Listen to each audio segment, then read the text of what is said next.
एक समय नैमिषारण्य तीर्थ में शौनकादि 88,000 ऋषियों ने श्री सूत जी से पूछा, हे प्रभु, इस कलयुग में वेद विद्या रहित मनुष्यों को प्रभु भक्ति किस प्रकार मिलेगी तथा उनका उद्धार कैसे होगा। हे मुनिश्रेष्ठ, कोई ऐसा तप कहिए जिसमें थोड़े समय में पुण्य प्राप्त होवे तथा मनवांछित फल मिले। वह कथा सुनने की हमारी इच्छा है। शास्त्र ज्ञाता श्री सूत जी बोले, हे वैष्णवों में पूज्य, आप सब ने प्राणियों के हित की बात पूछी है। अब मैं उस श्रेष्ठ व्रत को आप लोगों से कहूँगा जिस व्रत को नारद जी ने लक्ष्मी नारायण से पूछा था और लक्ष्मीपति ने मुनि श्रेष्ठ नारद से कहा था। सो ध्यान से सुनिए। एक समय योगीराज नारद जी दूसरों के हित की इच्छा से अनेक लोकों में घूमते हुए मृत्यु लोक में आ पहुँचे। यहाँ अनेक योनियों में जन्मे हुए प्रायः सभी मनुष्यों को अपने कर्मों द्वारा अनेकों दुखों से पीड़ित देखकर सोचा, किस यत्न के करने से निश्चय ही दुखों का नाश हो सकेगा। ऐसा मन में सोचकर विष्णु लोक को गए। वहाँ श्वेत वर्ण और 4 भुजाओं वाले देवों के ईश नारायण को, जिनके हाथों में शंख, चक्र, गदा और पद्म थे तथा वरमाला पहने हुए थे, देखकर स्तुति करने लगे। हे भगवान, आप अत्यंत शक्ति से संपन्न हैं। मन तथा वाणी भी आपको नहीं पा सकती। आपका आदि मध्य अंत नहीं है। निर्गुण स्वरूप के कारण भक्तों के दुखों को नष्ट करने वाले हो। आपको मेरा नमस्कार है। नारद जी से इस प्रकार की स्तुति सुनकर विष्णु भगवान बोले, हे मुनिश्रेष्ठ, आपके मन में क्या है? आपका किस काम के लिए आगमन हुआ है? निसंकोच कहो। तब नारद मुनि बोले, मृत्यु लोक में सब मनुष्य जो अनेक योनियों में पैदा हुए हैं, अपने अपने कर्मों के द्वारा अनेक प्रकार के दुखों से दुखी हो रहे हैं। हे नाथ, मुझ पर दया रखते हो तो बताइए कि उन मनुष्यों के सब दुख थोड़े से ही प्रयत्न से कैसे दूर हो सकते हैं। श्री भगवान जी बोले, हे नारद, मनुष्यों की भलाई के लिए तुमने बहुत अच्छी बात पूछी है। जिस काम के करने से मनुष्य मोह से छूट जाता है, वह मैं कहता हूँ, सुनो। बहुत पुण्य देने वाला स्वर्ग तथा मृत्यु लोक दोनों में दुर्लभ एक उत्तम व्रत है। आज मैं प्रेमवश होकर तुमसे कहता हूँ, सत्यनारायण का ये व्रत अच्छी तरह विधान पूर्वक करके मनुष्य तुरंत ही यहाँ सुख भोग कर मरने पर मोक्ष को प्राप्त होता है। श्री भगवान के वचन सुनकर नारद मुनि बोले कि उस व्रत का फल क्या है, क्या विधान है, किसने ये व्रत किया है और किस दिन ये व्रत करना चाहिए, विस्तार से कहिए। भगवान बोले, दुख शोक आदि को दूर करने वाला, धन्य धान्य को बढ़ाने वाला, सौभाग्य तथा संतान को देने वाला ये व्रत सब स्थानों पर विजयी करने वाला है।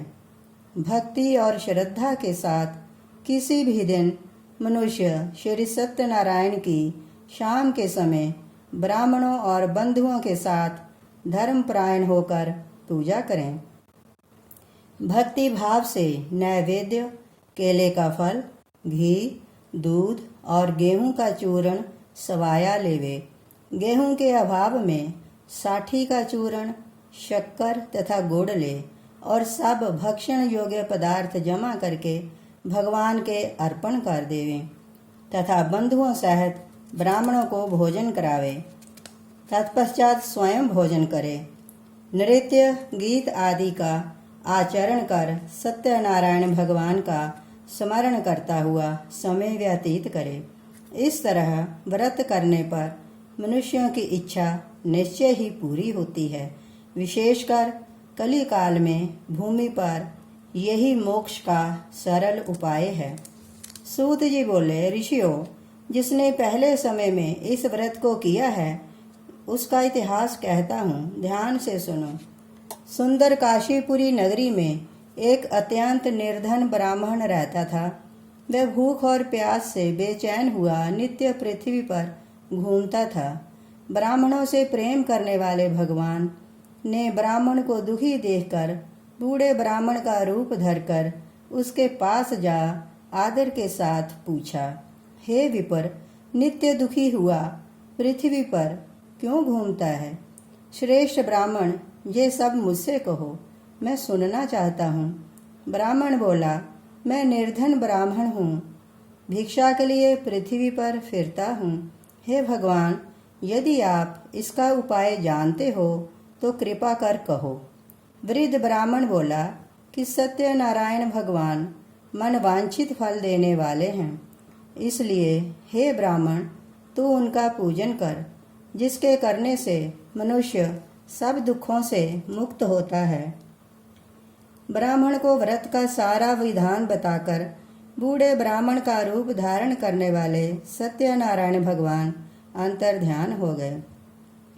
जिस व्रत को वृद्ध ब्राह्मण ने बताया है, मैं उसको करूँगा। ये निश्चय करने पर उसे सारी रात नींद आई। वह सवेरे उठ सत्यनारायण के व्रत का निश्चय कर भिक्षा के लिए चला गया। उस दिन उसको भिक्षा में बहुत धन मिला, जिससे बंधु बांधवों के साथ उसने सत्यनारायण का व्रत किया। इसके करने से वह विपर सब दुखों से छूटकर अनेक प्रकार की संपत्तियों से युक्त हुआ। उस समय वह ब्राह्मण हर मास व्रत करने लगा। इस तरह सत्यनारायण भगवान के व्रत को जो करेगा वह सब पापों से छूटकर मोक्ष को प्राप्त होगा। आगे जो पृथ्वी पर सत्यनारायण का व्रत करेगा वह मनुष्य सब दुखों से छूट जाएगा। इस तरह नारद जी से नारायण का कहा हुआ ये व्रत मैंने तुमसे कहा है। हे विप्रो, मैं अब और क्या कहूँ? ऋषि बोले, हे मुनीश्वर, संसार में इस विपर से सुनकर किस किस ने इस व्रत को किया, हम सब सुनना चाहते हैं। इसके लिए हमारे मन में श्रद्धा है। सूत जी बोले, हे मुनियों, जिस जिस ने इस व्रत को धारण किया है वह सब सुनो। एक समय एक विपर धन और ऐश्वर्य के अनुसार बंधु बांधवों के साथ व्रत करने को तैयार हुआ। उसी समय एक लकड़ी बेचने वाला बूढ़ा आदमी आया और बाहर लकड़ियों को रखकर विपर के मकान में गया। प्यास से दुखी लकड़हारा उनको व्रत करते देखकर विपर को नमस्कार कर कहने लगा, आप ये क्या कर रहे हैं और इसके करने से क्या फल मिलता है? कृपा करके मुझसे कहिए। ब्राह्मण ने कहा, ये सब मनोकामनाओं को पूरा करने वाला सत्यनारायण भगवान का व्रत है। इसकी ही कृपा से मेरे यहाँ धन धान्य आदि की वृद्धि हुई है। विपर से इस व्रत के बारे में जानकर लकड़हारा बहुत प्रसन्न हुआ। तब वह चरणामृत लेकर प्रसाद खाने के बाद अपने घर को गया। लकड़हारे ने अपने मन में इस प्रकार का संकल्प किया कि आज ग्राम में लकड़ी बेचने से जो धन मिलेगा उसी से सत्यनारायण देव का उत्तम व्रत करूंगा।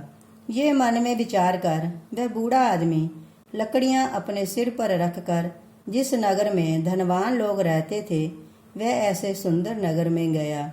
उस रोज वहां पर उसे उन लकड़ियों का दाम पहले दिनों से चौगुना मिला। तब वह बूढ़ा लकड़हारा दाम ले और अति प्रसन्न होकर पके केले की फली, शक्कर, घी, दुग्ध, दही और गेहूं का चूर्ण इत्यादि सत्यनारायण भगवान के व्रत की कुल सामग्रियों को लेकर अपने घर गया। फिर उसने अपने भाइयों को बुलाकर विधि के साथ भगवान जी का पूजन और व्रत किया। उस व्रत के प्रभाव से वह बूढ़ा लकड़हारा धन और पुत्र आदि से युक्त हुआ और संसार के समस्त सुख भोग कर बैकुंठ को चला गया। सूत जी बोले, हे श्रेष्ठ मुनियों, अब आगे की कथा कहता हूँ, सुनो। पहले समय में उल्कामुख नाम का एक बुद्धिमान राजा था। वह सत्यवक्ता और जितेंद्रिय था। वह प्रतिदिन देव स्थानों पर जाता तथा गरीबों को धन देकर उनके कष्ट दूर करता था। उसकी पत्नी कमल के समान मुख वाली और सती साध्वी थी। भद्रशिला नदी के तट पर उन दोनों ने श्री सत्यनारायण का व्रत किया। उस समय वहां एक साधु वैश्य आया। उसके पास व्यापार के लिए बहुत सा धन था। वह नाव को किनारे पर ठहराकर राजा के पास आ गया और राजा को व्रत करते हुए देखकर विनय के साथ पूछने लगा, हे राजन, भक्ति युक्त चित्त से ये आप क्या कर रहे हैं? मेरी सुनने की इच्छा है, सो आप मुझे ये बताइए। राजा बोला, हे साधु, अपने बांधवों के साथ पुत्रादि की प्राप्ति के लिए एक महाशक्तिमान सत्यनारायण भगवान का व्रत और पूजन किया जा रहा है। राजा के वचन सुनकर साधु आदर से बोला, हे राजन, मुझसे इसका विधान कहिए। मैं भी आपके कथनानुसार इस व्रत को करूँगा। मेरे भी कोई संतान नहीं है, इससे निश्चय ही होगी। राजा से सब विधान सुन व्यापार से निवृत्त हो वह आनंद के साथ घर गया। साधु ने अपनी स्त्री से संतान देने वाले उस व्रत का समाचार सुनाया और कहा कि जब मेरे संतान होगी तब मैं इस व्रत को करूँगा।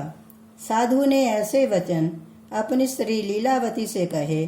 एक दिन उसकी स्त्री लीलावती पति के साथ आनंदित हो सांसारिक धर्म में प्रवृत्त होकर सत्यनारायण भगवान की कृपा से गर्भवती हो गई तथा 10वें महीने में उसके एक सुंदर कन्या का जन्म हुआ। दिनों दिन वह इस तरह बढ़ने लगी जैसे शुक्ल पक्ष का चंद्रमा बढ़ता है। कन्या का नाम कलावती रखा गया। तब लीलावती ने मीठे शब्दों में अपने पति से कहा कि जो आपने संकल्प किया था कि भगवान का व्रत करूंगा, आप उसे करिए। साधु जी बोले, हे प्रिय, इसके विवाह पर करूंगा। इस प्रकार अपनी पत्नी को आश्वासन दे वह नगर को गया। कलावती पितृगृह में वृद्धि को प्राप्त हो गई। साधु ने जब नगर में सखियों के साथ अपनी पुत्री को देखा तो तुरंत ही दूत को बुलाकर कहा कि पुत्री के वास्ते कोई सुयोग्य वर देखकर लाओ। साधु की आज्ञा पाकर दूत कंचन नगर पहुंचा और वहां पर खोज और देखभाल कर लड़की के लिए सुयोग्य वणिक पुत्र को ले आया। उस सुयोग्य लड़के को देखकर साधु ने अपने बंधु बांधवों सहित प्रसन्नचित्त अपनी पुत्री का विवाह उसके साथ कर दिया। किंतु दुर्भाग्य से विवाह के समय भी उस व्रत को करना भूल गया। तब श्री भगवान क्रोधित हो गए और श्राप दिया, तुम्हें दारुण दुख प्राप्त होगा। वे अपने कार्य में कुशल साधु बनिया जमाता सहित समुद्र के समीप स्थित रतनपुर नगर में गया और वहां दोनों ससुर जमाई चंद्रकेतु राजा के उस नगर में व्यापार करने लगे। एक रोज भगवान सत्यनारायण की माया से प्रेरित कोई चोर राजा का धन चुराकर भागा जा रहा था, किंतु राजा के दूतों को आता देखकर चोर ने घबराकर भागते हुए राजा के धन को वहीं चुपचाप रख दिया जहां वो ससुर जमाई ठहरे हुए थे। जब दूतों ने उस साधु वैश्य के पास राजा के धन को रखा देखा तो दोनों को बांध कर ले गए और प्रसन्नता से दौड़ते हुए राजा के समीप जाकर बोले, ये 2 चोर हम पकड़कर लाए हैं, देखकर आज्ञा दें। तब राजा की आज्ञा से उनको कठिन कारावास में डाल दिया और उनका धन छीन लिया। सत्यनारायण भगवान के श्राप द्वारा उनकी पत्नी भी घर पर बहुत दुखी हुई और घर पर जो धन रखा था चोर उसे चुरा कर ले गए। शारीरिक व सामाजिक पीड़ा तथा भूख प्यास से अति दुखित हो अन्न की चिंता में कलावती एक ब्राह्मण के घर गई। वहां उसने सत्यनारायण भगवान का व्रत होते देखा, फिर कथा सुनी तथा प्रसाद ग्रहण कर रात को घर आई। माता ने कलावती से पूछा, हे पुत्री, अब तक कहाँ रही व तेरे मन में क्या है? कलावती बोली, हे माता, मैंने एक ब्राह्मण के घर श्री सत्यनारायण भगवान का व्रत देखा है। कन्या के वचन सुनकर लीलावती भगवान के पूजन की तैयारी करने लगी। लीलावती ने परिवार और बंधुओं सहित श्री सत्यनारायण भगवान का पूजन किया और वर मांगा कि मेरे पति और दामाद शीघ्र आ जावें। साथ ही प्रार्थना की कि हम सबका अपराध क्षमा कर दो। सत्यनारायण भगवान इस व्रत से संतुष्ट हो गए और राजा चंद्रकेतु को स्वप्न में दर्शन देकर कहा, हे राजन, दोनों वैश्यों को प्रातः ही छोड़ दो और उन सब धन जो तुमने ग्रहण किया है दे दो, नहीं तो मैं तेरा धन, राज्य, पुत्र आदि नष्ट कर दूंगा। राजा से ऐसे वचन कहकर भगवान अंतर्ध्यान हो गए। प्रातःकाल राजा चंद्रकेतु ने सभा में स्वप्न सुनाया। फिर दोनों वणिक पुत्रों को कैद से मुक्त कर सभा में बुलाया और कहा, हे महानुभावों, भाविवश तुम्हें ऐसा कठिन दुख प्राप्त हुआ है, अब तुम्हें कोई भय नहीं। ऐसा कहकर राजा ने उनको नए नए वस्त्र आभूषण पहनाए तथा उनका जितना धन लिया था उससे दूना धन देकर आदर से विदा किया। दोनों वैश्य अपने घर को चल दिए। सूत जी बोले, वैश्य ने मंगलाचार करके यात्रा आरंभ की और अपने नगर को चला। उनके थोड़ी दूर निकलने पर दंडी वेशधारी सत्यनारायण ने उनसे पूछा, हे साधु, तेरी नाव में क्या है? अभिमानी वणिक हंसता हुआ बोला, हे दंडी, आप क्यों पूछते हो? क्या धन लेने की इच्छा है? मेरी नाव में तो बेल और पत्ते भरे हैं। वैश्य का कठोर वचन सुनकर भगवान ने कहा, तुम्हारा वचन सत्य हो। दंडी ऐसा कहकर वहां से दूर चले गए और कुछ दूर जाकर समुद्र के किनारे बैठ गए। दंडी के जाने पर वैश्य ने नित्य क्रिया करने के बाद नाव को ऊंची उठी देखकर अचंभा किया तथा नाव में बेल पत्ते आदि देखकर मूर्छित हो जमीन पर गिर पड़ा। फिर मूर्छा खुलने पर अत्यंत शोक प्रकट करने लगा। तब उसका दामाद बोला, आप शोक ना करें, यह दंडी का श्राप है, अतः उनकी शरण में चलना चाहिए, तभी हमारी मनोकामना पूरी होगी। दामाद के वचन सुन वह दंडी के पास पहुंचा और अत्यंत भक्ति भाव से नमस्कार करके बोला, मैंने जो आपसे असत्य वचन कहे थे उनको क्षमा करो। ऐसा कहकर महान शोकातुर हो रोने लगा। तब दंडी भगवान बोले, हे वणिक पुत्र, मेरी आज्ञा से बार बार तुम्हें दुख प्राप्त हुआ है, तू मेरी पूजा से विमुख हुआ। साधु बोला, हे भगवान, आपकी माया से ब्रह्मा आदि भी आपके रूप को नहीं जानते, तब मैं अज्ञानी कैसे जान सकता हूँ? आप प्रसन्न हो जाइए, मैं सामर्थ्य के अनुसार आपकी पूजा करूँगा। मेरी रक्षा करो और पहले के समान नौका में धन भर दो। उसके भक्ति युक्त वचन सुनकर भगवान प्रसन्न हो उसकी इच्छा अनुसार वर देकर अंतर्ध्यान हो गए। तब उन्होंने नाव पर आकर देखा कि नाव धन से परिपूर्ण है। फिर वह भगवान सत्यनारायण का पूजन कर साथियों सहित अपने नगर को चला। जब अपने नगर के निकट पहुंचा तब दूत को घर भेजा। दूत ने साधु के घर जाकर उसकी स्त्री को नमस्कार कर कहा, साधु अपने दामाद सहित इस नगर के समीप आ गए हैं। ऐसा वचन सुन साधु की स्त्री ने बड़े हर्ष के साथ सत्यदेव का पूजन कर पुत्री से कहा, मैं अपने पति के दर्शन को जाती हूँ, तू कार्य पूर्ण कर शीघ्र आ। माता के ऐसे वचन सुनकर कलावती प्रसाद छोड़कर पति के पास गई। प्रसाद की अवज्ञा के कारण सत्यदेव ने रुष्ट हो उसके पति को नाव सहित पानी में डुबो दिया। कलावती अपने पति को ना देखकर रोती हुई जमीन पर गिर गई। इस तरह नौका को डूबा हुआ तथा कन्या को रोता देख साधु दुखित हो बोला, हे प्रभु, मुझसे या मेरे परिवार से जो भूल हुई है उसे क्षमा करो। उसके दीन वचन सुनकर सत्यदेव प्रसन्न हो गए और आकाशवाणी हुई, हे साधु, तेरी कन्या मेरे प्रसाद को छोड़कर आई है, इसलिए इसका पति अदृश्य हुआ है। ऐसी आकाशवाणी सुनकर कलावती ने घर पहुंचकर प्रसाद खाया, फिर आकर पति के दर्शन किए। तत्पश्चात साधु ने बंधु बांधवों सहित सत्यदेव का विधि पूर्वक पूजन किया। इस प्रकार वह इस लोक का सुख भोग कर अंत में स्वर्ग लोक को गया। सूत जी बोले, हे ऋषियों, मैं और भी कथा कहता हूँ, सुनो। प्रजा पालन में लीन तुंगध्वज नाम का एक राजा था। उसने भी भगवान का प्रसाद त्याग कर बहुत दुख पाया। एक समय वन में जाकर वन्य पशुओं को मारकर वह बड़ के पेड़ के नीचे आया। वहां उसने ग्वालों को भक्ति भाव से बांधवों सहित सत्यनारायण जी का पूजन करते देखा। राजा देखकर भी अभिमानवश वहां नहीं गया और ना ही नमस्कार किया। जब ग्वालों ने भगवान का प्रसाद उसके सामने रखा तो वह प्रसाद को त्याग कर अपनी नगरी को चला गया। वहां उसने अपना सब कुछ नष्ट पाया तो वह जान गया कि ये सब भगवान ने किया है। तब वह विश्वास कर ग्वालों के समीप गया और विधि पूर्वक पूजन कर प्रसाद खाया तो सत्यनारायण देव की कृपा से सब कुछ पहले जैसा ही हो गया। फिर दीर्घकाल तक सुख भोग कर मरने पर स्वर्ग लोक को गया।